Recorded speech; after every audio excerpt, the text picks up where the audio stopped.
Welcome back. இன்றைக்கி நாம் பார்க்க போகிறது எல்பிபியில் ஒரு கொஞ்சம் ஈஸியான அண்ட் பேசிக் மெத்தடான நார்த் வெஸ்ட் கார்னர் மெத்தட் பார்க்கலாம். ஃபஸ்ட்டு எல்பிபியில் டிரான்ஸ்போர்ட்டேஷன் ப்ராப்ளம்ஸில் இதுதான் ஈஸியான மெத்தட். அண்ட் எதுக்கு இந்த மெத்தட்ஸ் எல்லாம் யூஸ் பண்ணுறாங்க, ஃபுல்லாகவே north west corner method, LCM இல்லை சிம்ப்ளெக்ஸ் எந்த மாதிரி மெத்தட்ஸ் எடுத்துக்கிட்டாலுமே டிரான்ஸ்போர்ட்டேஷனுக்காக தான். எல்பிபியில் எதை சொல்லி தருவாங்கன்னா, ஒரு பொருளை எப்படி நம்ம டிஸ்ட்ரிபியூட் பண்ணணும், அதோட காஸ்ட்டு கம்மி பண்ணி அண்ட் ப்ராஃபிட் அதிகமாகிறதுக்கு எப்படி நாம் அதை டிஸ்ட்ரிபியூட் பண்ணால் நம்மளுக்கு ப்ராஃபிட் அதிகமாக கிடைக்கும், இதை பற்றி நம்ம டிஸ்கஸ் பண்ணுறதுக்கு தான் நம்ம இந்த மாதிரி டிரான்ஸ்போர்ட்டேஷன் ப்ராப்ளம்ஸ், சிம்ப்ளெக்ஸ் அந்த மாதிரி நிறைய ப்ராப்ளம்ஸ், நிறைய மெத்தட்ஸில் நம்ம அதை சால்வ் பண்ணுறோம். அதில் ரொம்ப ஈஸியான அண்ட் பேசிக்கான method north west corner method. இது நம்ம எப்படி சால்வ் பண்ணலாம் அப்படின்னு பார்க்கலாம்.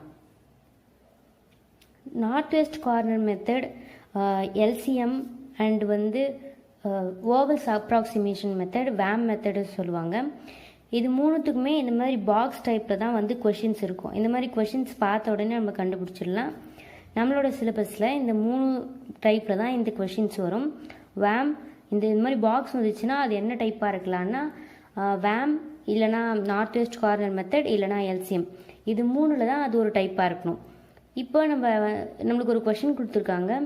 இப்போ இதை வச்சு எப்படி ஒரு டிஸ்ட்ரிபியூட் பண்ணுறது அப்படின்னா, இதில் கொடுத்துருக்கு எல்லாமே வேர் ஹவுஸ். இதில் எத்தனை ரோஸ் கொடுத்துருக்காங்க, 1 2 3, எத்தனை காலம்ஸ், 4 காலம்ஸ், 3 4s are 12 வேர் ஹவுஸில் இருக்குது.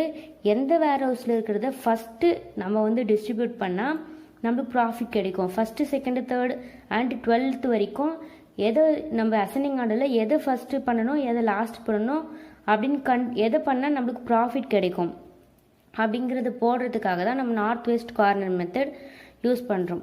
ஓகேவா? இப்போ நம்ம சொல்யூஷன் எழுதியிருக்கோம். ஃபஸ்ட்டு சொல்யூஷன் எடுத்த உடனே ஃபஸ்ட்டு என்ன எழுதணும்னா, நம்மளுக்கு கொடுத்துருக்காங்க இல்லையா கொஷினில் இந்த பக்கம் இருக்கிறது அண்ட் ரோவோட total and column total. Row டோட்டல்ன்றதை ஆர்டின்னு சொல்லுவோம், காலம் டோட்டல்ன்றது சிடி. இது நம்மளோட அசம்ஷன். இல்லை ஏஜே இல்லை பிஜே எந்த மாதிரி வேணால் சொல்லிக்கலாம். நம்ம இதோட டோட்டலும் ஈக்குவலாக இருக்கா அப்படின்னு பார்க்குறோம். ஃபஸ்ட்டு 7 ரோவோட டோட்டல் பார்க்கலாம். 7 + 12 + 17 + 9, 7 + 12 + 17 + 9, இதோட டோட்டல் 45.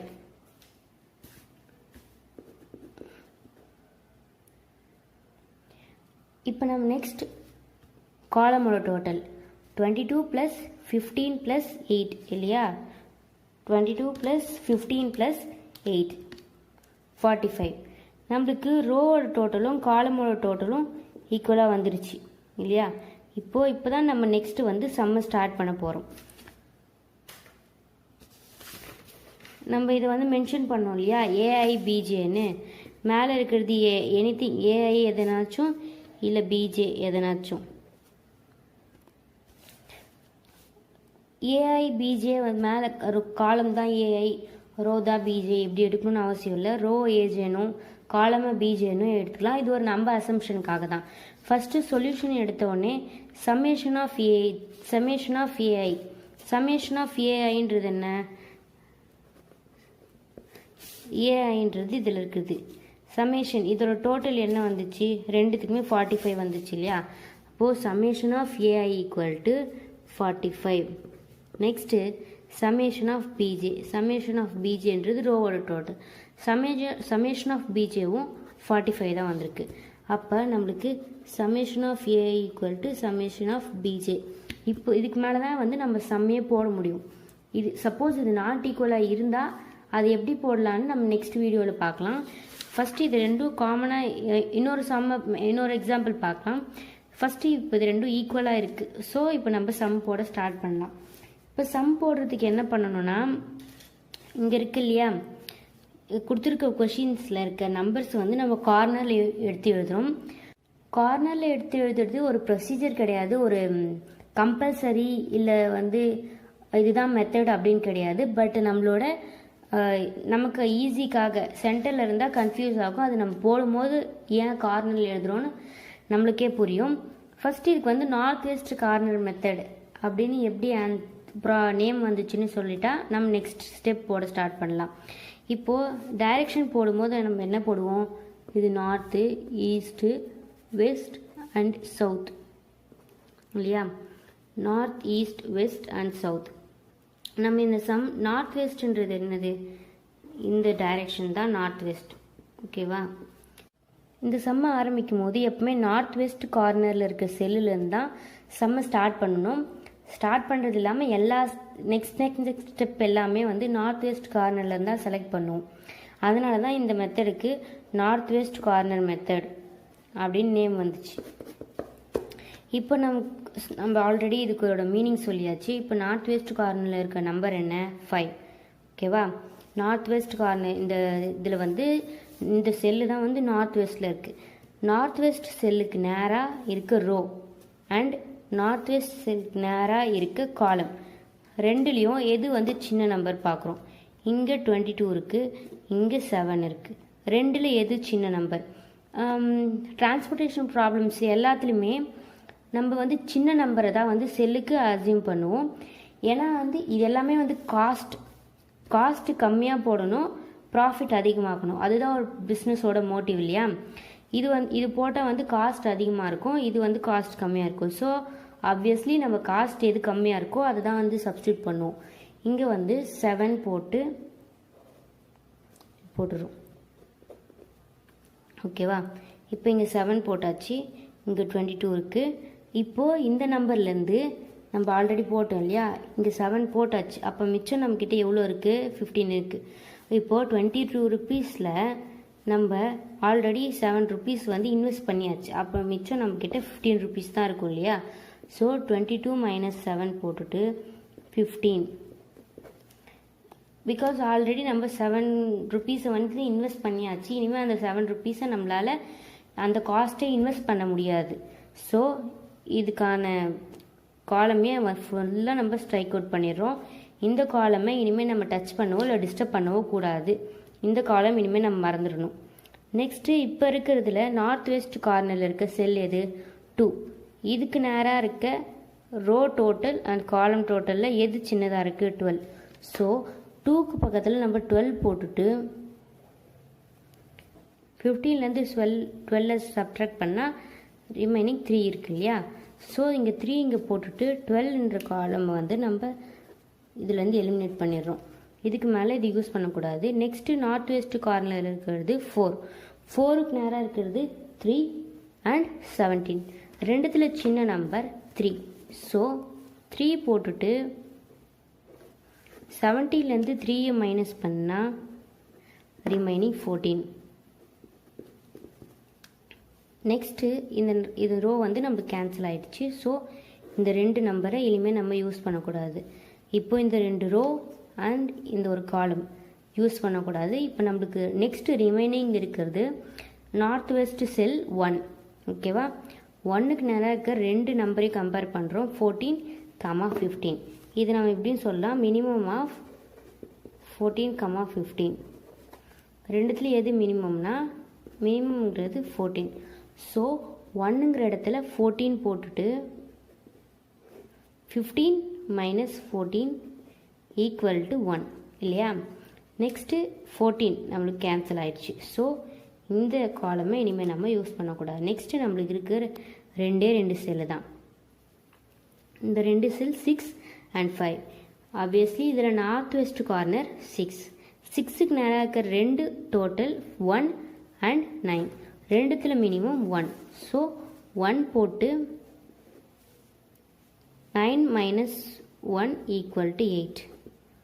இப்போ நம்மளுக்கு என்ன வந்திருக்கு, இது எல்லாமே வந்து கேன்சல் ஆயிடுச்சு இல்லையா. நம்ம ஞாபகம் வச்சுக்கணும், நம்ம கன்ஃபியூஸ் ஆகக்கூடாது. இப்போ இது எல்லாமே வந்து கேன்சல். நெக்ஸ்ட்டு நம்மளுக்கு இருக்கிறது இந்த பக்கம் 8, இந்த பக்கம் 8. ரோவோட டோட்டலும் காலமோட டோட்டலும் 8. நம்ம சம்மு கரெக்டாக போட்டிருக்கோம்னா ரோவோட டோட்டலும் காலமோட டோட்டலும் லாஸ்ட்டு செல்லில் நம்ம சப்ஸ்டியூட் பண்ணும் போது எப்போவுமே சேமாக தான் இருக்கும்.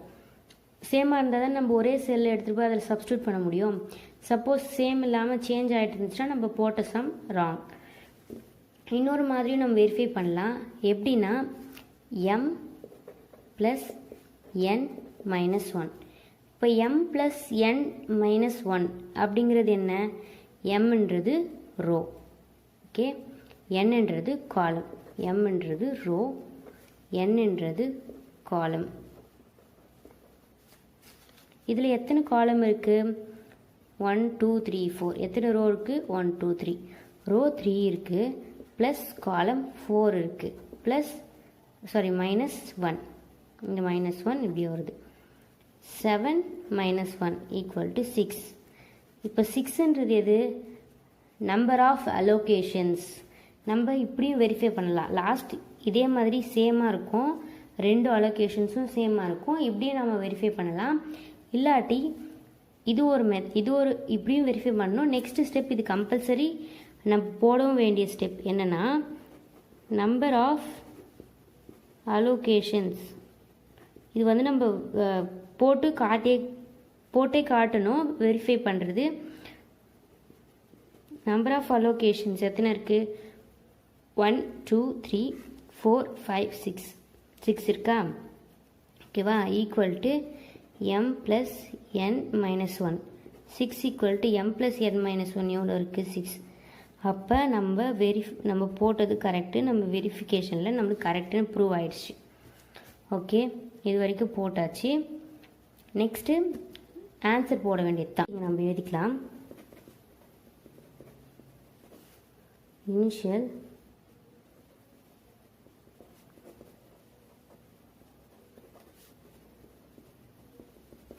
Initial basic feasible solution 5 7s are 35. இங்கே எழுத வேணாம், நான் சும்மா ரஃப்பாக எழுதி வச்சுக்கிறேன், அங்கே எடுத்து சப்ஸ்டியூட் பண்ண போகிறோன்றதுனால. 5 7s are 35, 2 12s are 24, 4 3s are 12, 14 1s are 14, 6 1s are 6, 5 8s are 40. இப்போ நம்ம மல்டிபிள் பண்ண டேர்ம் இல்லையா, இது எல்லாத்தையும் இங்கே கொண்டு போயிட்டு ஆட் பண்ண போகிறோம். 35 + 24 + 12 + 14 + 6 + 40. இது எல்லாத்தையும் ஆட் பண்ணால் எவ்வளோ வருதுன்னு பார்க்கலாம். 35 + 24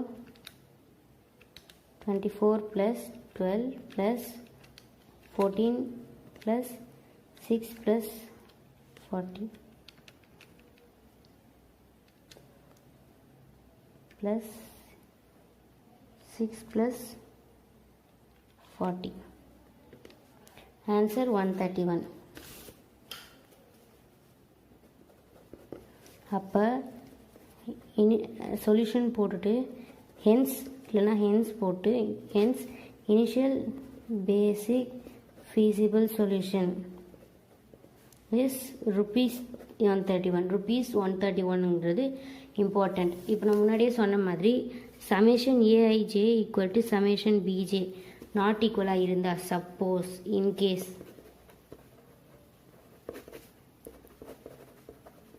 நாட் ஈக்குவலாக இருந்தால் எப்படி போடலான்னு இன்னொரு வீடியோவில் பார்க்கலாம். தேங்க்யூ.